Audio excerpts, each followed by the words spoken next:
So we got the insulation sprayed in here, and it looks funny on this pipe here. It's a bendy pipe, and it just kind of expanded and took the same shape as that pipe. Looks like a big worm, doesn't it?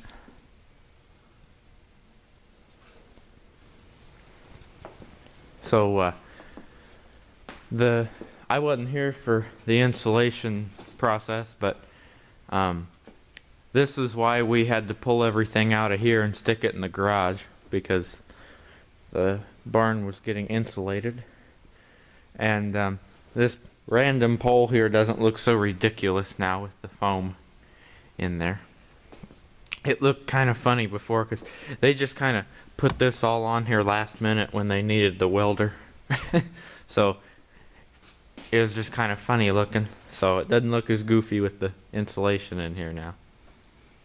So it comes out of the sprayer at 180 degrees, and then it swells up. Of course, it doesn't come out this wide.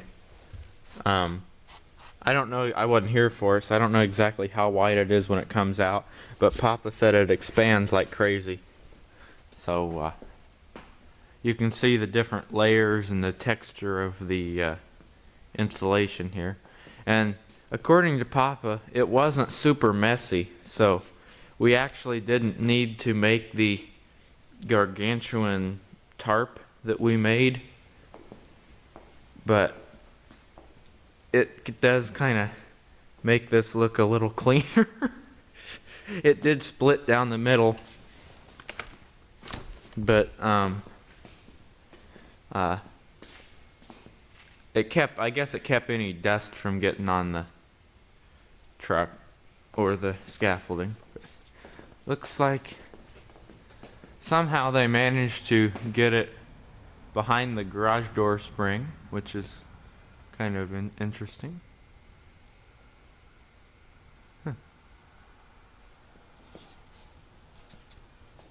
So we're getting there. We got the ceiling in there. We got the lights in here. We're getting it insulated. So you know what comes after that? Here, this side you can see the layers more. So I'll turn on the lights over here. So what comes next after the insulation being sprayed in here is walls. That came out of my mouth weird. Walls. You gotta put walls up to cover this. And then I think we'll be done with that, and we can move all the stuff, move all Papa's stuff back in here, move all my stuff back in over on this side. And so with the foam, it actually makes this building look a lot smaller. These posts were actually like the wall went all the way to the post before the spray insulation. So you're kind of losing some space when you insulate it. Like you can kind of see where these tire tracks are here.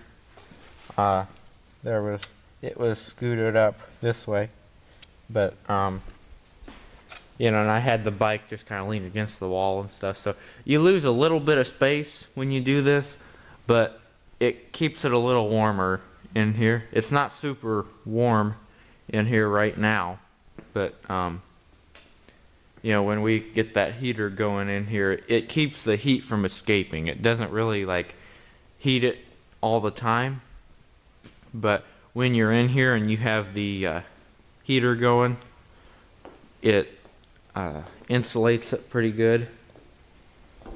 So that's nice. So now with the insulation in here, see, I've got Mima's car pulled up pretty far, so I think that maybe you could still get like a full-size car and then a smaller car in front of it. Like if her car was backed up, you could probably get two cars in here, because I've got her car pulled up quite a ways. Excuse me. I've got her car pulled up quite a ways. So you could probably get her car and another car in front of it still. So you didn't lose that much space. You can still get 2 cars end to end in here. I don't think you could get 2 like sedans in here, but you could probably get like this car and a Mustang, or some kind of 2-door car, as long as it wasn't too big. You couldn't park 2 Continentals end to end in here, but holy cow, that's a lot of space to park 2 Continentals end to end. But anyway, what I'm saying is you didn't lose that much space. You could still do the end to end car thing. And you can see all the tire tracks on the floor from moving this wood. You'd think we had a skid steer in here. These tire tracks are going every which direction.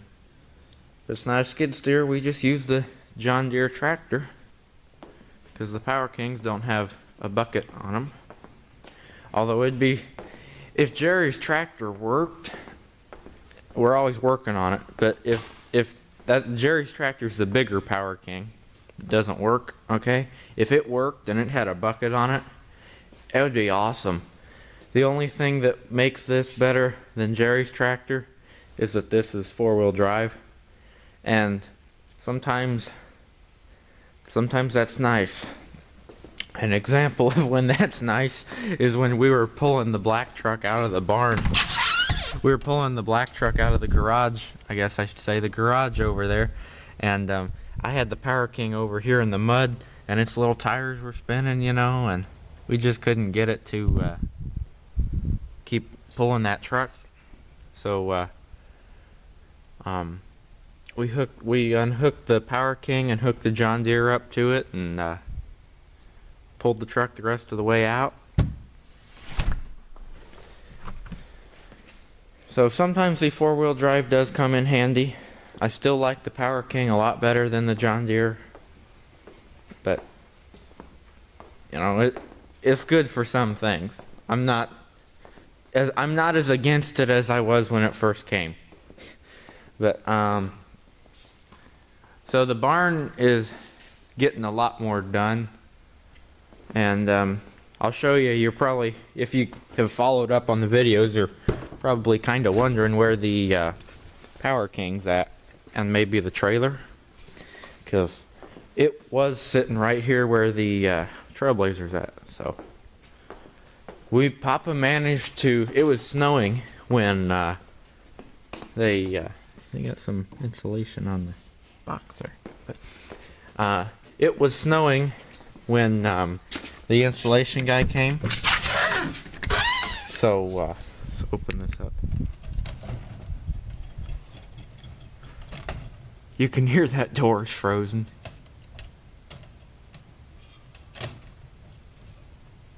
Alright. So I'm gonna put this clicker away. But when the insulation guy came, it was snowing, and Papa has the fans and some other stuff in there. So the fans can't get wet, the motors won't work right in them. So I'll just come back in here and shut the lights off. So because of the snow, we had to pull it in here. And when Papa said that he got the tractor in here, I was like, holy cow, how did you manage to do that? You want to talk about stuff being jam-packed in somewhere. I tripped over that big piece of ice. Look at this. He's got the Power King in here, because this bike was on that side where the box is at and the ramp. And the Indian, if you remember from the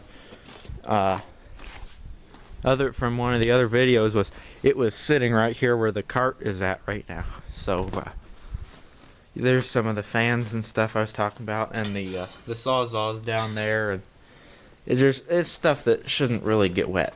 So that's why he pulled it in here. So when I first saw it in here, I was like, well, okay, that's great that he got it in here, but where's the Indian? And then I saw it leaned up against here. So then there's the bike, Everything else is pretty much where it was at, but I mean, you want to talk about stuff being jam-packed in here. The problem with this being jam-packed is some of the stuff that goes in the back of the barn is in the front of here, like the chair. The chair I can't even get to right now. Chair goes in the back along with the sleigh there. And the snowblower. The snowblower, if it keeps snowing, we don't need it right now, obviously, but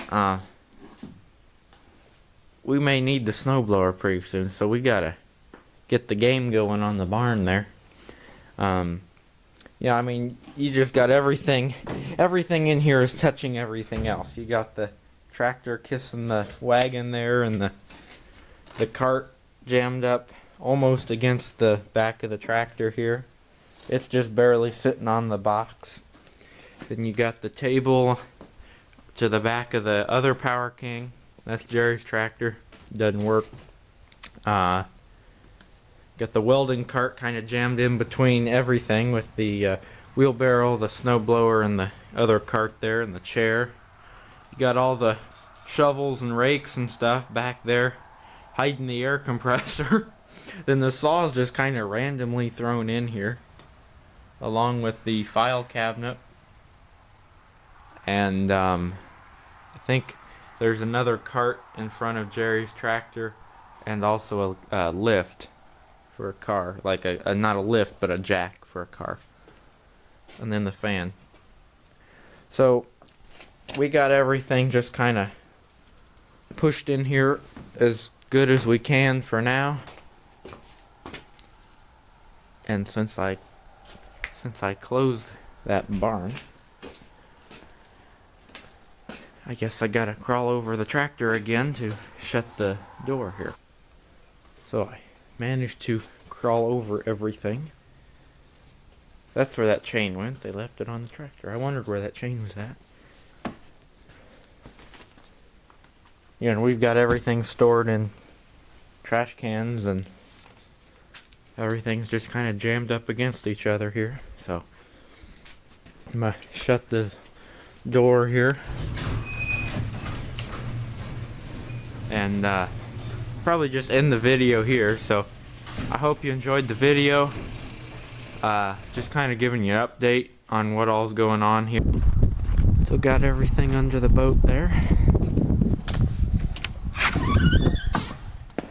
I don't know if they've got it yet. Why does it seem so dark in here now? Anyway, it's getting smaller and smaller in here, because first we had the spray insulation. Then we had, which you can see right there, spray insulation. Then they built a wall over the spray insulation, and they sided it with this tin siding here. And then they put, cut around all the plugs and stuff. So apparently there's a trailer in here. That's probably the guy that is working on the walls and stuff. And then I think it's a stupid idea, but it's Papa's barn, not mine. He's putting a wall in. He's going to divide this half of the barn and the other half of the barn. I don't know why.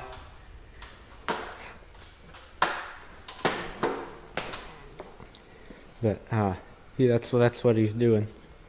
This is a really nice winch.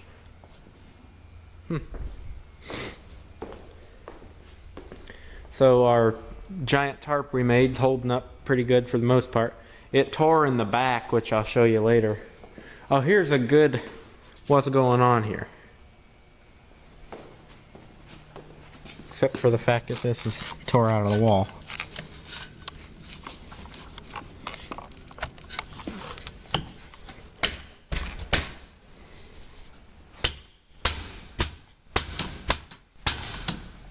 There we go. Alright. So we got that put back. So here's a good idea what's going on here with the insulation. Then you put the boards up here. Then the siding goes over those boards like that.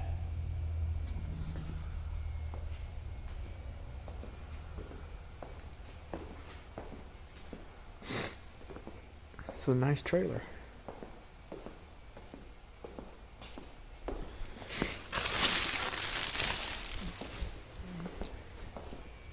Holy cow, I want to know how this happened.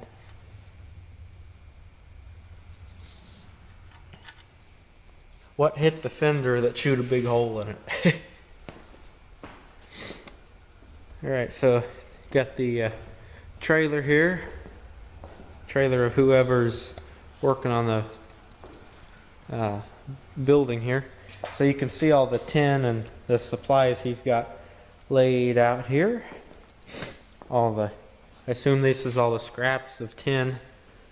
Look at them, look at those springy things right there. Then we got some insulation here. Got some sawhorses.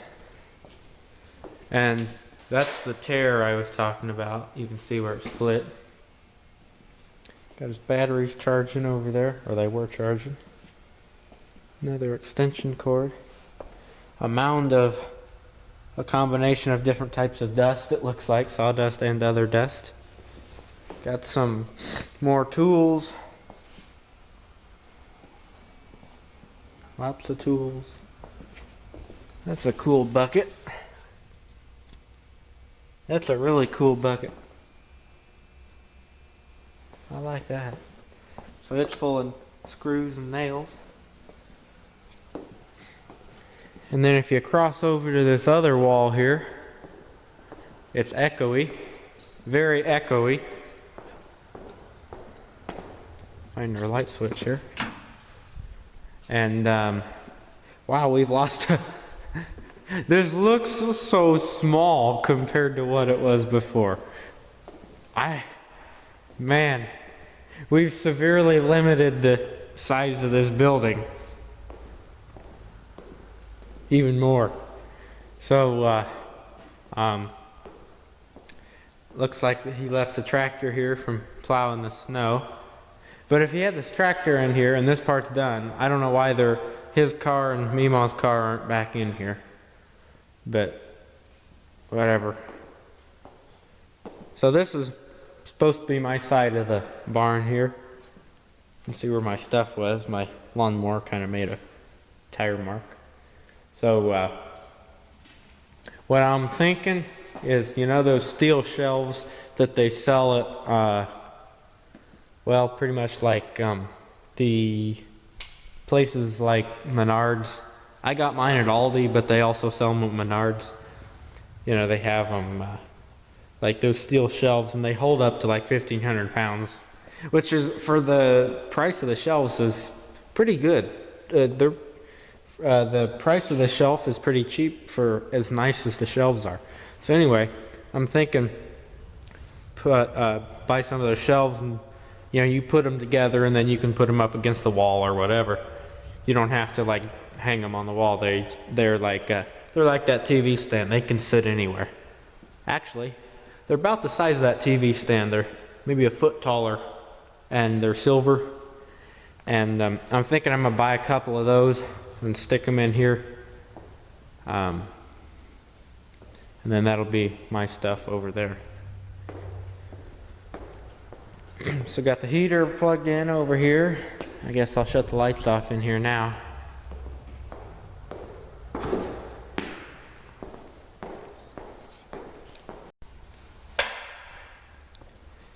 Everything you do is echoey in here, even the shutting the lights off. So this little panel here is so you can access the lights and stuff. That looked like that was in the middle of the barn. And then you get over here, which this side isn't echoey yet, and I'll tell you why. This wall here, man, he should have made like a door twice this width, so you could get the tractor from one side of the barn to the other. Whatever. Anyway, The reason that that side echoes so bad and this side doesn't is because that side has all the metal on it. So when you speak, your sound waves are hitting this aluminum and they're, you know, waving back off. They're rippling back off. The wood, it sounds kind of funny that wood would absorb a, you know, your voice, but it absorbs it better than the tin does, the aluminum, whatever it is. It's probably aluminum, but anyway, that's why this part doesn't echo as bad as that other side. So here you can see again some more of the pink insulation that he has put. I assume that they put that within this wall, like between the plywood and the steel on the other side. I assume that that's where that went. And then of course this light was in the middle. I've got a setting on my camera so it doesn't put these lines. You can probably see these different colored lines in the camera. I've got a setting on there so that it doesn't do that, but evidently I don't have it turned on because it's putting stripes all over my camera. But anyway, you can kind of see where this is attached to the ceiling, and then that little square up there in the ceiling that I showed you earlier, you can't see it. But anyway, that stuff was in the middle. This wall is, I assume, probably directly in the middle. Let me get off of this ladder without killing myself. I want to say it's a little more to this side, but it's kind of hard to tell. So it is dusty. Actually, the wood and everything that's going on here made it more dusty than the other, the spray insulation guy did. That's what I'm trying to think of. Got all his tools and stuff here. Excuse me. So that's kind of what's been going on here. So we kind of got jump started again on doing everything, I would say. We went from not having any of this done to almost having the whole thing done in, I want to say about 2 months. You know, I mean, it took a while to get us in gear, but I want to know what this big bag of stuff is. I was making sure that pin wasn't going to come out of there and I was going to get smashed by the door there. Oh, that's just a bag. So let me get up here again. So I don't know what this plastic wrap is. Unless there's plastic wrap, the plastic wrap might come on that aluminum. I bet that's what happened. I bet that plastic wrap goes on that aluminum. So I was hoping that he'd have a tape measure out here to, because I was going to measure, see where, if that wall is in fact in the dead middle of the building, at least between that door and the other door, but I can't do that.